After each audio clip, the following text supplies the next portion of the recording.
Hey Grace Teens, Illuminate. It is great to give you another story here today, and this is a love story, but it's way more than that. It's a Jesus story, and we get to hear more about how God is preparing for Jesus to come to redeem us. And so the title of this is actually The Hope of Redemption. And the doctrine that we're going to be taking care of is God is love. God is love, that He sent a Redeemer. He sent Jesus Christ. And He showed His love by being active with us and in making things happen. There's no coincidence. God is at work in our everyday lives. And so God shows steadfast love by providing a Redeemer. And this is not only for Ruth that is going to be in the story, but for us. So, think about this. Who is your best friend? And why is commitment so important in the relationship that you have with them? I have several good friends, and that commitment is very important because you wonder, hey, if they aren't committed, do they want to be a part of this? That commitment shows that consistency, the love and the care and the camaraderie that you can have. And so it's very, very important.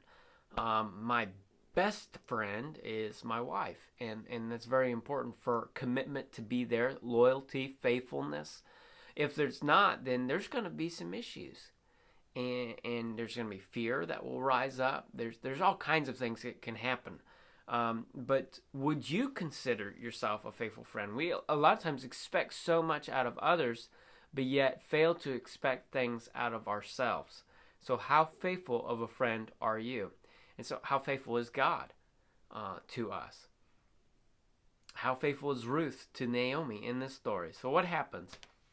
Naomi and her husband and her two sons, they moved to Moab, which previously was an enemy to Israel, in a sense that there had to be a judge that would come in and rescue Israel from the Moabites, all right? So they moved there because of a famine, not trusting God. They go and they try to trust themselves and make things happen on their own. So they moved there.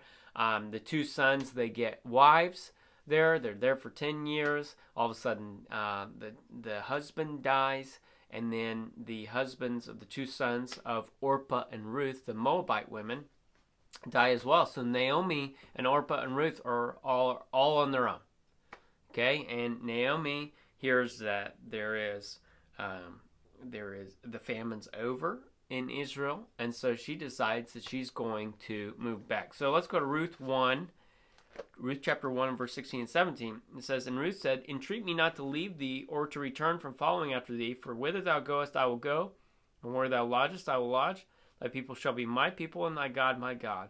Where thou diest will I die, and there will I be buried. The Lord do so to me, and more also, if aught but death part thee and me." So Naomi's heading back, and listen, she's broke, she's poor, and she doesn't have really anything, and so she's heading back, and she realizes that, Ruth, Orpah, go back to your own families. Orpah does, but Ruth says, no, I am going to go wherever you go. I'll put my head down to sleep wherever you put your head down to sleep. God, your God's going to be my God. So she clings on as a faithful friend to Naomi in her lowest of lows.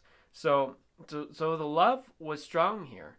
Ruth doesn't bail. She continues to love. She sticks with it. She endures. She's committed. And this resembles much of what God is to us in His character. But how have you shown a steadfast love to others who are suffering? It's not just Ruth, but yet how have you stepped in? And why is community so important in the suffering? You need someone to talk to. Need someone to help and lift you up, or to hold your hand, or just to give you a hug. There's some total benefits to hugs. They say, was it like a 36-second hug releases certain endorphins or something, and it gives you happiness, comfort level. I mean, there is an importance to that. And so Ruth is being this to Naomi. Now, when Ruth goes there, she doesn't just freeload off of Naomi and just expect Naomi to provide everything. Ruth goes to work. And there's only so many options that she can do, especially being a Moabite coming to a strange place. So God had set up through several rules within the society that the poor people could go to the fields as they're getting ready to harvest and take up the excess of what's left behind. Whatever they drop, whatever the corners are, they could do that. So Ruth just happened to go over to Boaz's field. Now, just so happened is in quotes, right? Air quotes. Why? Because God worked through all of this. He made this happen. She happened to arrive in Boaz's field, which was technically a family member, a kinsman. It would be Naomi's husband's relative. And back in this time, a relative could step in for a widow and redeem all that was lost and marry them, and they would actually be put back up to a society status that they had before, whatever that might be. They would sacrifice to redeem these widows that lost their husbands. And so this is Boaz, and this hasn't happened yet, but here it is. She steps into his field, and Boaz, man, he's a great man. Let's read chapter 2. Let's go over to chapter 2 in verse 2 and 3. It says, "And Ruth the Moabitess said unto Naomi, Let me now go to the field and glean the ears of corn after him in whose sight I shall find grace. She said unto her, Go, my daughter. And she went and came and gleaned in the field after the reapers, and her hap was to light on a part of the field belonging unto Boaz, who was of the kindred of Elimelech." So he's the same family. You go down to verse 8. Then said Boaz unto Ruth, Hearest thou not, my daughter? Go not to glean in another field, neither go from hence, but abide here fast by my maidens. Let thine eyes be on the field that they do reap, and go thou after them. Have I not charged the young men that they shall not touch thee? And when thou art athirst, go into the vessels, and drink of that which the young men have drawn. Then she fell on her face, and bowed herself to the ground, and said unto him, Why have I found grace in thine eyes, that thou shouldest take knowledge of me, seeing I am a stranger? She's a foreigner. She's an alien to this people group. She's a Moabite. They shouldn't show any kindness to them. But Boaz is stepping out and saying, Hey, I'm going to protect you. I'm going to defend you. Nobody can touch you. You go get water from where my men have drawn that out. It's already been done. So go just take waters from those vessels. I mean, he's taking care of this woman. And she's humbled by it. She's humbled by it. She's overtaken. And I mean, this is exciting what he's doing. But it says, And Boaz answered and said unto her, It hath fully been shown to me all that thou hast done unto thy mother-in-law since the death of thine husband, and how thou hast left thy father and thy mother in the land of thy nativity, and art come unto a people which thou knewest not heretofore. The Lord recompense thy work, and a full reward be given thee of the Lord God of Israel, under whose wings thou art come to trust. And so he's recognized all that Ruth has done through that whole entire time, leaving her land of comfort zone, coming with Naomi when Naomi had nothing, and she's helping Naomi, and he's honoring this, and he's saying, God will bless you through this. God will take care of you. So this is a man of noble character. He's a prominent man. He's a man of God. Their paths cross, and he helps her out. He's a source of refuge for her. You know, when have you been a refuge for someone you don't know and you might not be comfortable around? When have you been a source of refuge? Somebody that's new to the youth group, to our church, to the school. When have you reached out and offered a hand of help, a hand of refuge? Maybe that's a question that you need to face here and see if you have been that to any others. But Naomi recognizes that he is a kinsman. He can actually redeem Ruth. And she gets it in her mind, hey, listen, it's time. See if he'll, after this whole thing is over, the harvest, see if he'll marry you and redeem you.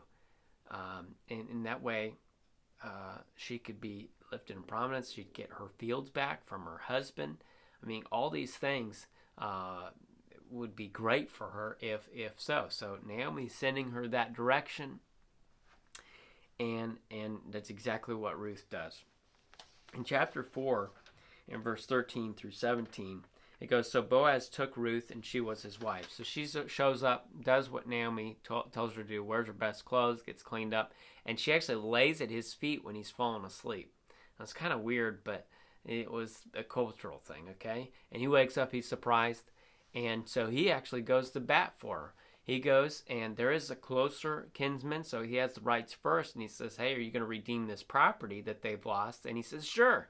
But then you got to take care of Ruth too. Oh, no, I'll pass on that. So Boaz made the agreement, did what needed to be done in order to redeem. So Boaz took Ruth, and she was his wife, and when he went in unto her, the Lord gave her conception, she bare a son. And the women said unto Naomi, blessed be the Lord, which hath not left thee this day without a kinsman, that his name may be famous in Israel. And he shall be unto thee a restorer of thy life, and a nourisher of thine old age. And for thy daughter-in-law, which loveth thee, which is better to thee than 7 sons, hath borne him.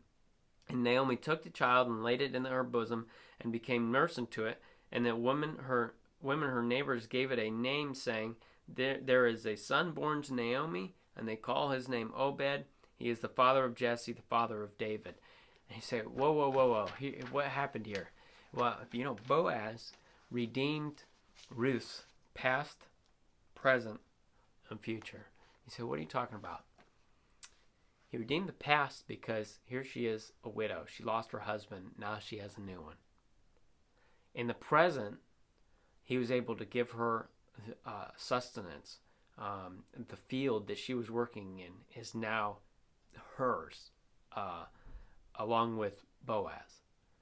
But then the future of giving Obed and a family, their son Obed being the grandfather of King David, whom Jesus came through in that same line. So Ruth, a Moabite woman, ended up being a part of Jesus' line. And Jesus coming to redeem our past, present, and future spiritually.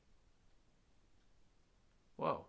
Okay, so Boaz redeems Ruth physically, in the sense of in that present time period, and her status, and what she had, and giving her a son, and all of that.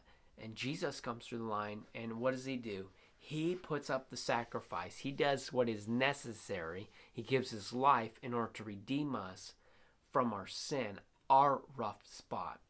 So have you been redeemed?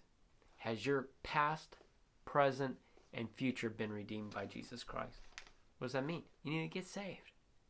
You need to trust in him. You need to have faith in him. This is what this story is pointing to. It's not some love story that you can go goo goo gaga over. It's a matter of pointing to Jesus coming.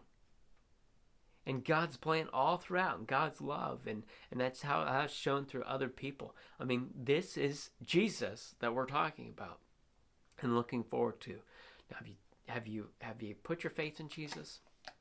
It's a question that you need to understand and filter through today. I hope to see you soon. We will talk to you later.